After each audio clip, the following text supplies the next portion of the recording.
podcast called Jellison Podcast. First ever type 1 diabetic in UFC history. Doing fine, Nice to be with you. Get out! He's like, yeah. My tunnel vision and my periphery, I'm like off field. Hey, you know how it is, though. Hey, when your team. I don't remember that. That's crazy. What's up, everyone? We're back with another episode of Jellison Podcast. Today, we have a very special guest, Mr. Kelsey Barlow. Kelsey, how you doing? I'm doing pretty well. How are you? I'm doing great, man. This comes a day or two after it was announced that we'd be joining Men of Maki for the 2021 TBT tournament. So how excited are you for that, and how did it come together? I'm pretty excited. I think it's a pretty fun tournament. I've watched it like the last couple years, so I'm aware of like the setup, the format. It's a different game. I think it ends with like a little 7-point like to win at the last like whatever. So it seems fun. How it came about, I don't know. I think one of the guys from whoever organized it just messaged me one random day and was like, would you like to play? And I was like, yeah, sure, that sounds pretty fun. So kind of went like that, pretty simple. So like one of the Men of Maki guys, like their GM or whatever? Yeah, I believe so. I believe that's his role. I'm not sure what his exact title is, but yeah. Yeah, I would assume it's Ryan K. I think that's his name. Yeah, it's Ryan for sure. So what was your like main motivation for doing it? Was it like a no-brainer for you?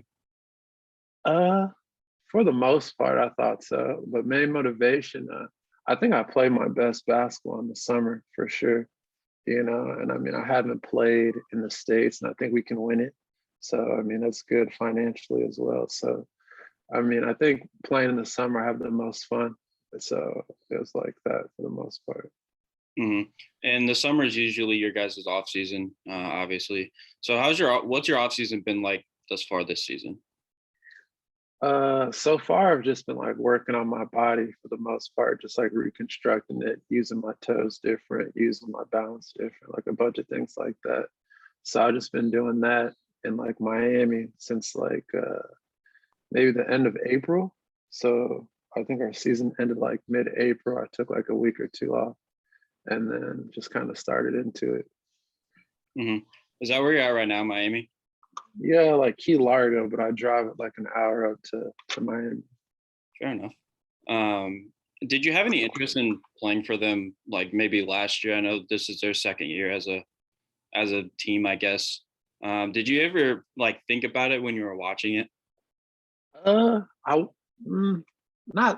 so much, you know, not so much, because I think at the time, like, no one ever called me to maybe, but no one really ever called me to play on their team, and like I don't think my mind was so focused on it. But I watched like last year. I thought Ryan was like a really good coach, like his demeanor at least. I'm like, man, like I think his demeanor as a coach is much better than his as a player. Like I was like, shit, man, this dude is kind of impressive looking at this. Golly. Like really, that was like my first impression.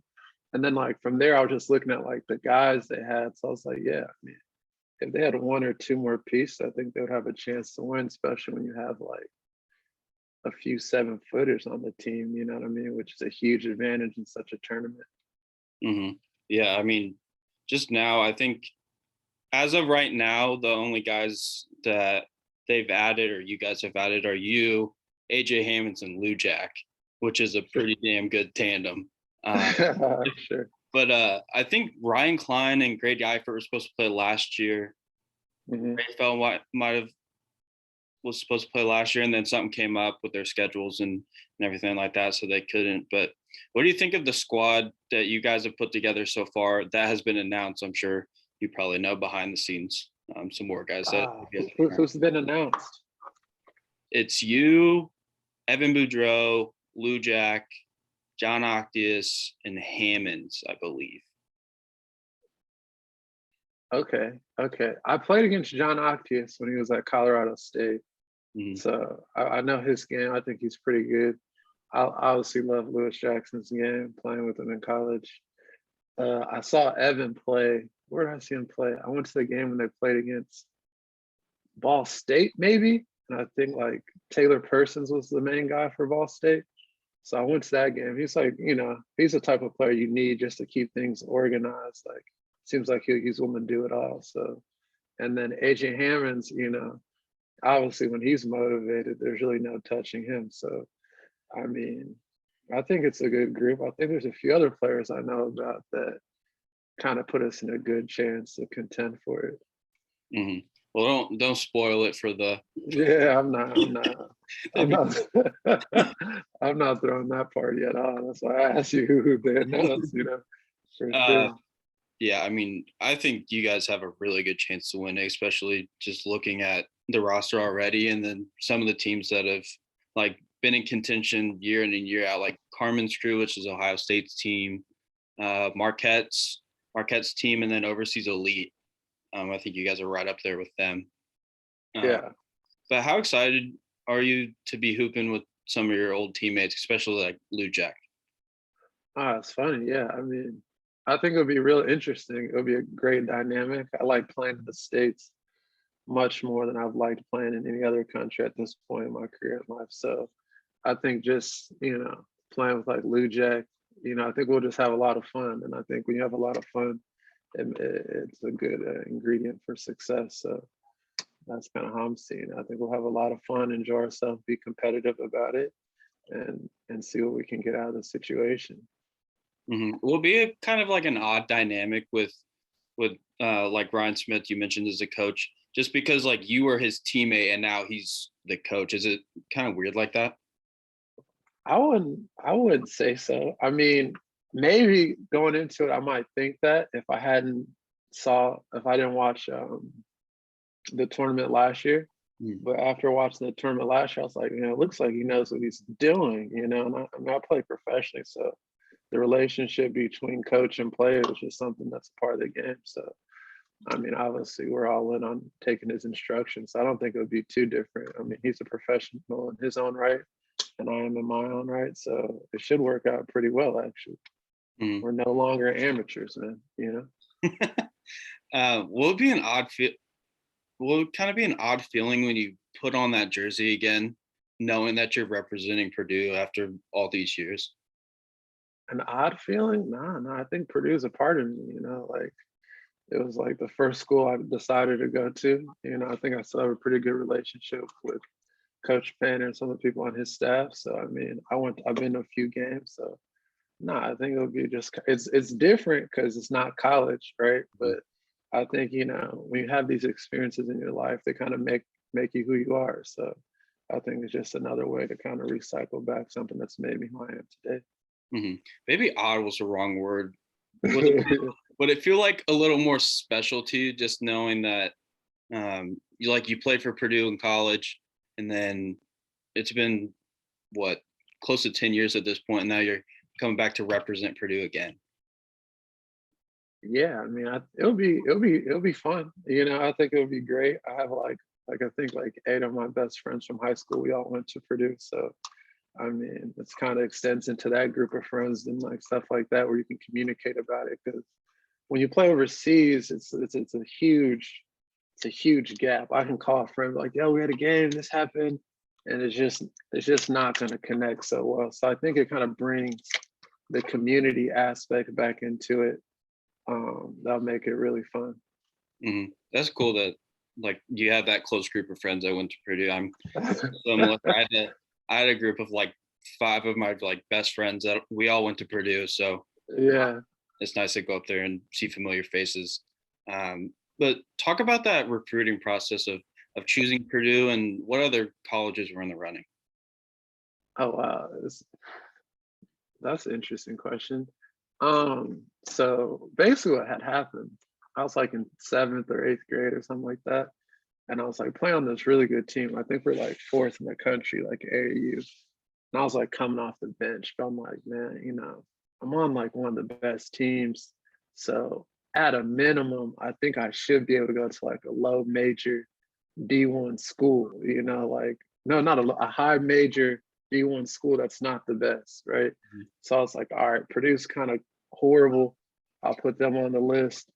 I put Rutgers on the list, and I put Florida on the list, right? This is 2005 or something like that. And so then Florida ends up going back to back championship. So I'm like, shit, that's gonna be a little bit more difficult.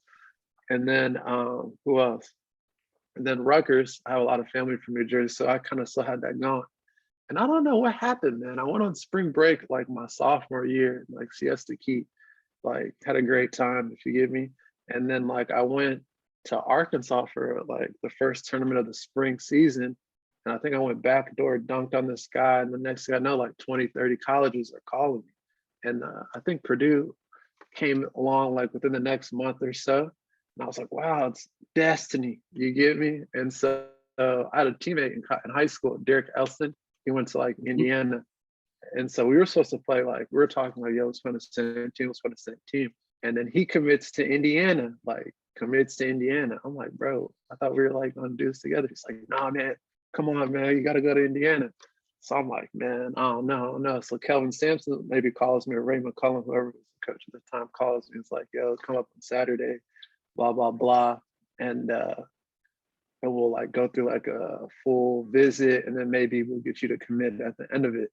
And I just went to the Dave Matthews concert instead. So after, I was like, man, I don't think I want to miss the Dave Matthews concert for some, recruiting visit. So I think that day at the concert, me and a couple of my buddies called Coach Painter, like, yo, like, I'm trying to commit. And he goes, what? He goes, dude, you haven't even visited the school yet? I don't know, man. Like, so I'm like, shit, I thought he was gonna be like all open arms, and he really wasn't. So he's like, how about you just come up like on Tuesday or Wednesday of the following week, check out the campus, see if you like it at least, and then we can go from there. But at that point, I was like, man, I'm already committed. So they showed me around, but I was like, man, I'm committed, bro. That's just kind of how it went. So I wasn't really too conscious of all the schools that were recruiting and stuff like that. I was kind of just playing it off of like Derek Elson. And like, I was just kind of messing around a little bit. Cause you know who Jack Owens is? He used to be the assistant at Purdue. So he was the assistant at Southern Illinois.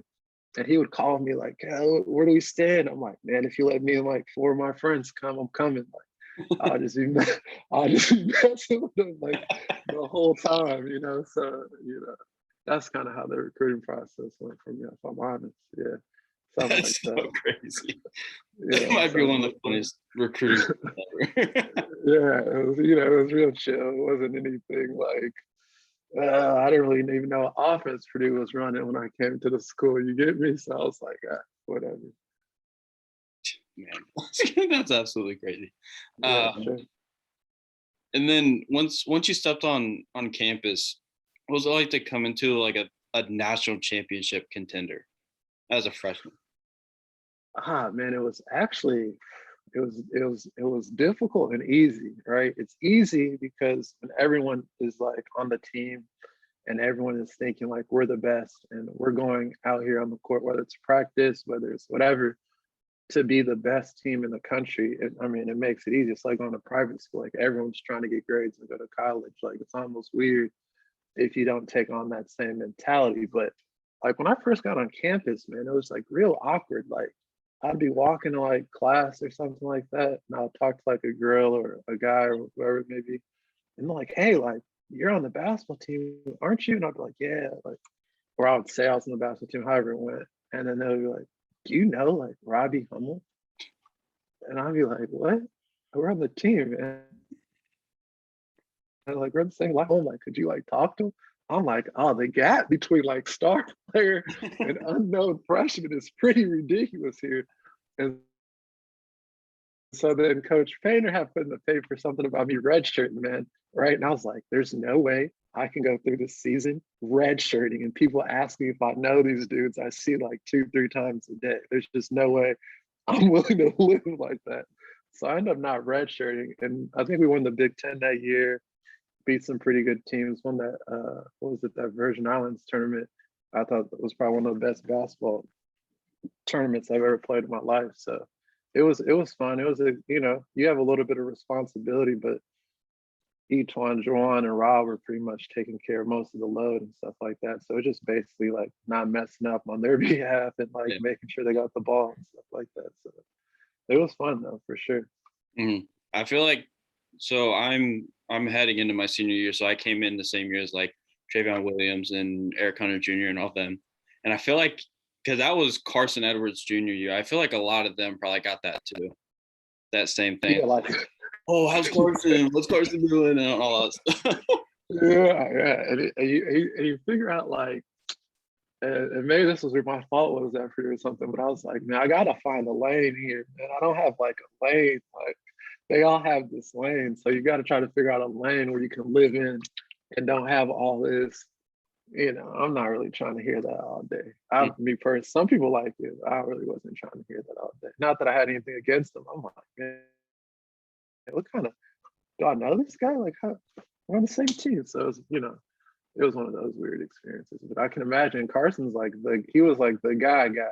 And it was just like, just him. So I can imagine his was a little bit next level for sure. Mm-hmm. It was like him and Rondell were like the two biggest dudes on campus by far. Who was the second guy? Rondell Moore on the football team. Oh yeah. The receiver. Mm-hmm. Yeah. Sure. Yeah. The football team is, it's great. What do you mean by that? I don't know, man. I think the basketball is a little bit more. Oh yeah. A little bit more, but obviously football is like the sport in a way. Mm-hmm. Those big stadiums. So yeah. I do think Purdue is more of a basketball school, obviously, just given our history. You think so? Yeah, I think so, yeah. Oh no, man. I feel like when I used to watch like, early 2000s and Purdue wasn't so good at basketball, their stands were real empty. And when I was at school, the football team wasn't so good, but they still would get quite some fans. I don't know if people are just into the tailgating of it or whatever goes on to it, but I don't know. It's a weird dynamic when you think of like the influence of the fan base. Mm-hmm. Yeah, I can see that. I do think it like tailgating plays a large part in that, but yeah, maybe that's it. But so I mean, how competitive were some of those practices with all the guys that you guys had, like Etwan, Jawan, Robbie, like you mentioned, Lou, Jack, Kramer, you, DJ, Ryan, all that? Sometimes, I mean, I think they're really competitive. I think they're pretty, honestly, probably even as a professional, man, those might be.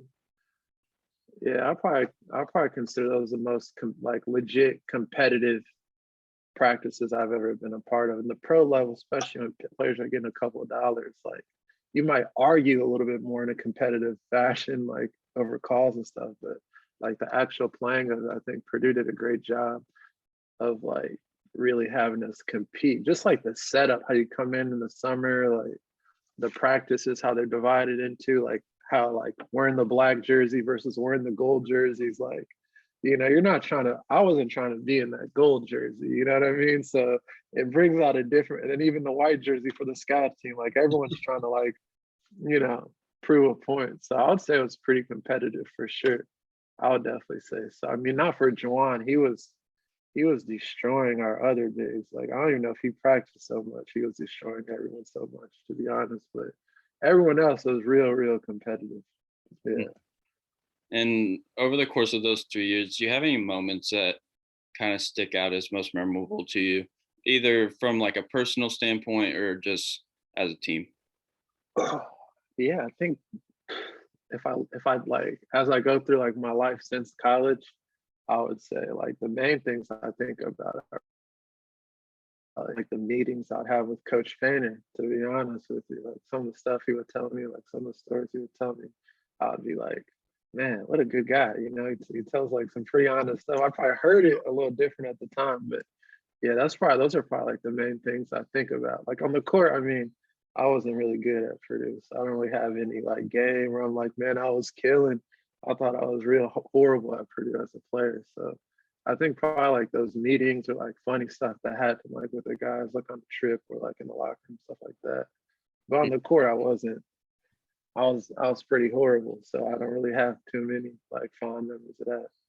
Well, I would disagree with that, but wow. I would disagree with that.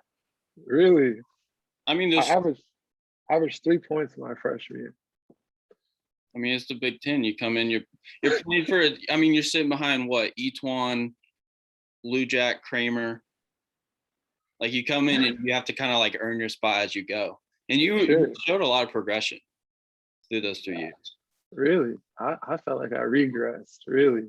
I don't know, man. I guess it's all in the eye of the person watching, I guess. But for me, like how I play now, I'm like, man, if I would have just been coming down on players like that in college, man, it would have been a different type of party. But that all comes down to focus and confidence, I think. Mm-hmm. In those meetings with Payne, like what were some of the things that you guys would talk about? Just funny stuff. I wouldn't say just funny stuff at all, but like, probably 9 times out of 10 it'll be a scenario where I had got in trouble and he would like call me in and then he would like either tell me a relatable story or replay what he heard about me and give me the reasons why I did this stuff. And I'm like, God damn it, this dude knows exactly why I did that. So, you sit there, you look at the guy like, who is this guy that knows so much? But he was like real organized. Like I feel like he took notes and jotted everything down every day, like a real journal and stuff like that. So he's like a real organized person, so he can find logic in situations pretty easily. So yeah, it would just be like stuff like that, man. Like, Kel, you did this. When I was your age, I did this. You're like, this guy's tighter than me. This guy's more cool than I am. Shit. So stuff like that for sure, I would say so. Mm-hmm. And I mean, I don't want to get into it like too deep, but obviously after your junior year, you left the team. How do you look back on this entire situation and your departure from Purdue? I think it kind of goes into my recruiting process a little bit if you think about it. Like, unfortunately or fortunately, both my parents went to Notre Dame. So like growing up, it was kind of like Notre Dame's a great school. Every other school's garbage, So like when I was at Purdue, I really mentally, I didn't really comprehend like, I guess the responsibility that went with the school. I didn't really comprehend like how much, it meant being like a player, on Purdue to a lot of people, because everyone has their own reasons for what something means or how they want to go about things and stuff like that. But when you represent like, institution like Purdue and you see what it is, like you have to go about it, in my opinion, a certain way. So, I mean, looking back, it's hard to say like you have regrets, right? It's like for me, it's tough to say I regret doing certain things, but I think honestly, if I would have just had like a more, just like a better focus on what it means to be like the best, kind of, did that a little bit more, I think I would have organized it a little bit better, I think something like that, yeah. I mean, there seems to be like no kind of tension between you and Purdue. Like you've mentioned, you've been back to games, and it seems you have a fairly good relationship with Coach Payne as well. Yeah, I mean, maybe there is tension, maybe there isn't. I guess we don't address it to each other. But no, I think it was one of those things where it's just kind of like, I mean, I used to talk to Coach Painter about like where I stood within like, the school, like, what could I do to get kicked off, or what could I do to not get kicked off?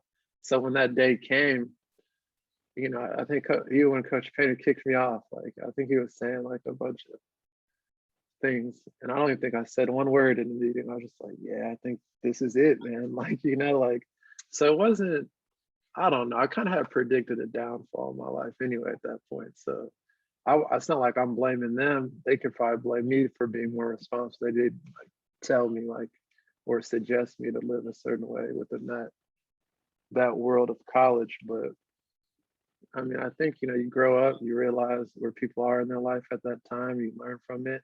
I'm sure they learned from it with the incoming player that they have. So I think it kind of, in a sense, in a weird, there's something good that came out of something bad, I guess. I mean, looking back on it, I was like, I think I was 10 when that happened. Yeah, I was pretty sad as a 10-year-old Purdue fan, but I mean it's the way things go sometimes. Yeah, I would have dreams, man. I would have dreams like for like the week after that, like Coach Payne would call me like, all right, man, come to the team. You wake up and like, damn, I really got kicked off that team. Jesus, you know. So yeah, it was fun with my like conscious and my mind for a little minute too. You know, then you had like Twitter was going crazy, so it was a different experience for sure. Mm-hmm. And then you ended up like taking us or finishing the semester, and then what was the process like of choosing UIC? Man, I don't remember. I think like my dad had told me to call like UIC like right after I got kicked out of school, like maybe a week or so.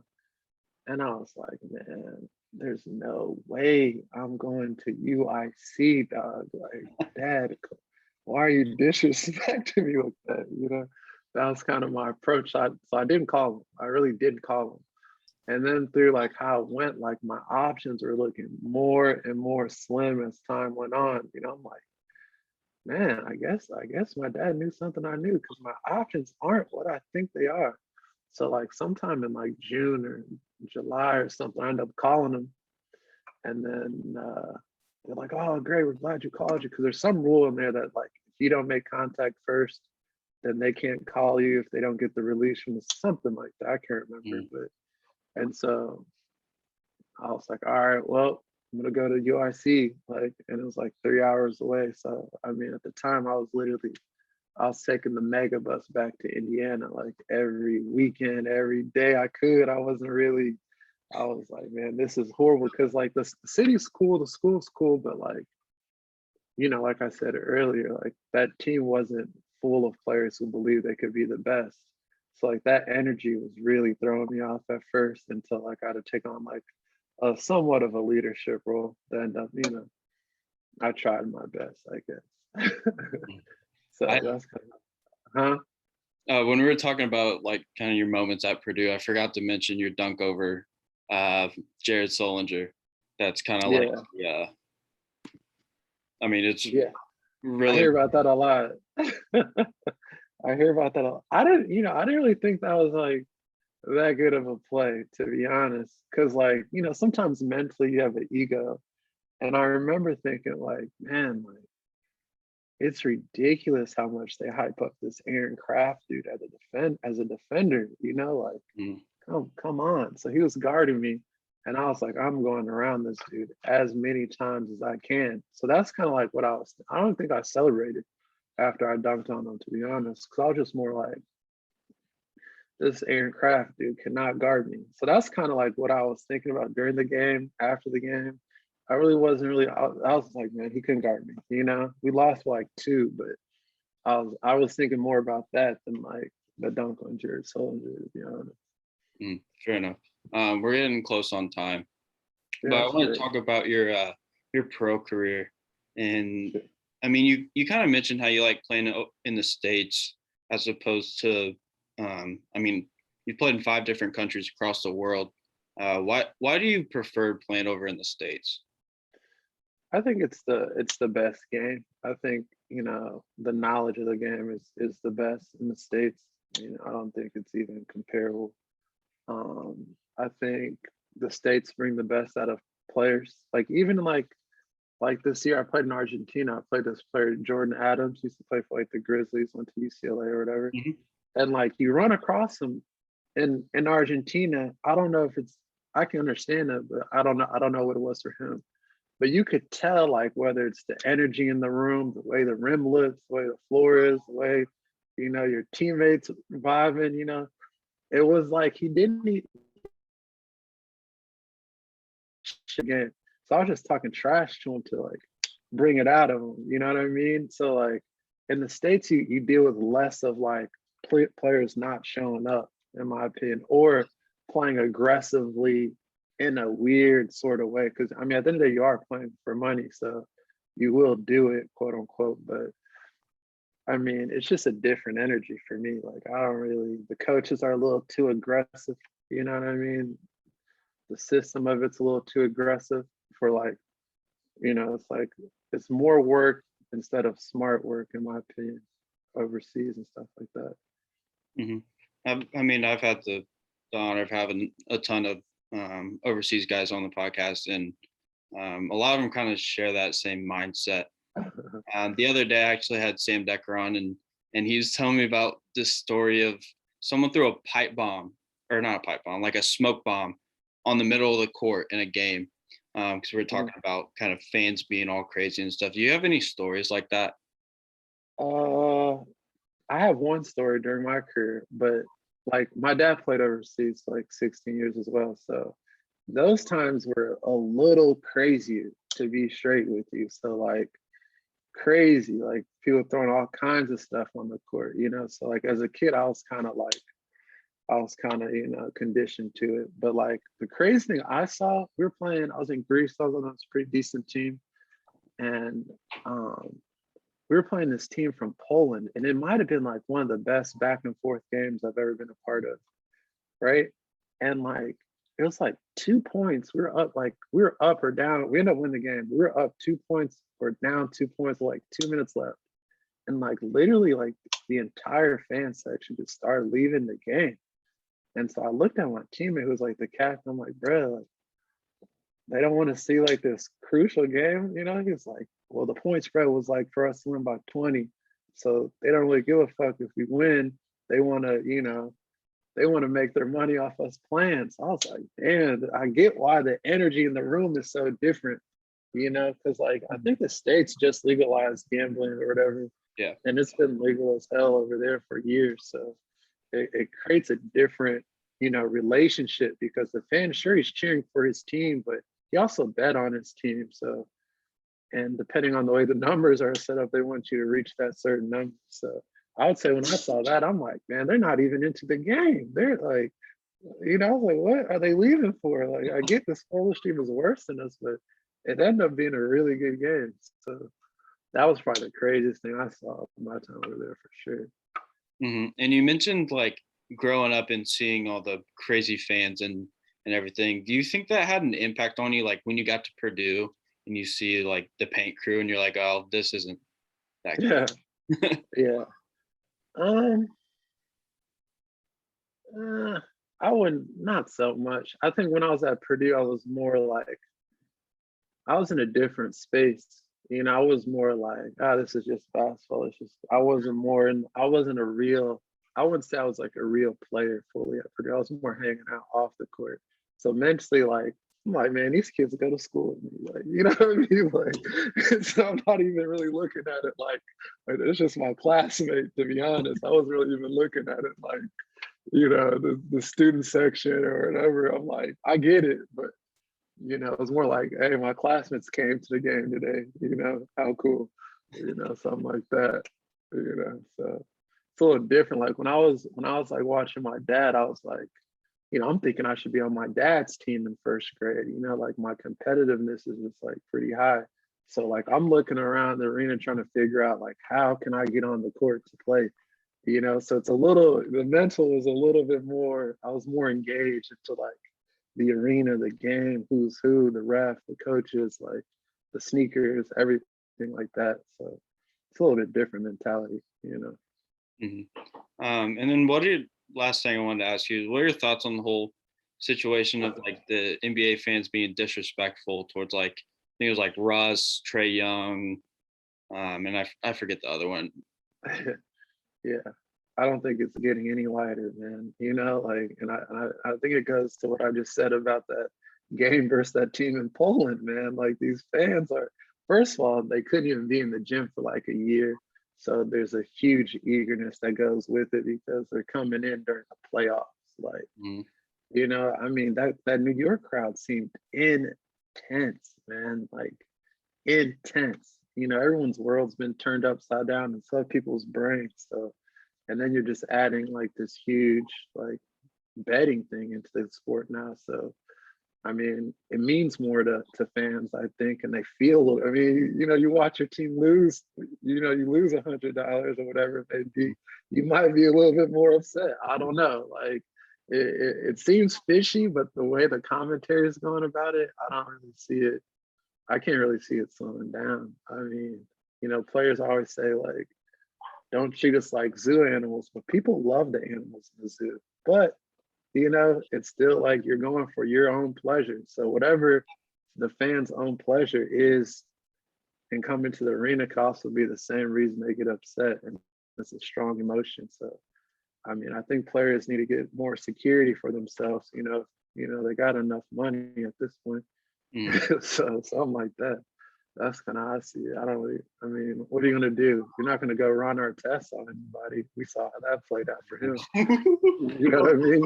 Who's gonna do that? No people could. No one's gonna run our tests. The players make too much money now, so I don't know. I mean, I don't know. I think it's an interesting topic though, but I don't think they should keep. Because then, like, some fans might want the publicity and do it if you keep airing it. You know what I mean? So. I think the players just got to be like, wow, we're making people emotional. Good for us. I don't know. Yeah, I kind of see and agree with you in that way. We're getting we have like a minute left. So I'm gonna have to wrap this up. But Sure. Thank you so much for coming on. As someone that's been a fan of yours since I was Wow, 8 years old. Wow, It was an honor to have you on, and I can't wait to watch you play with the Men of Maki.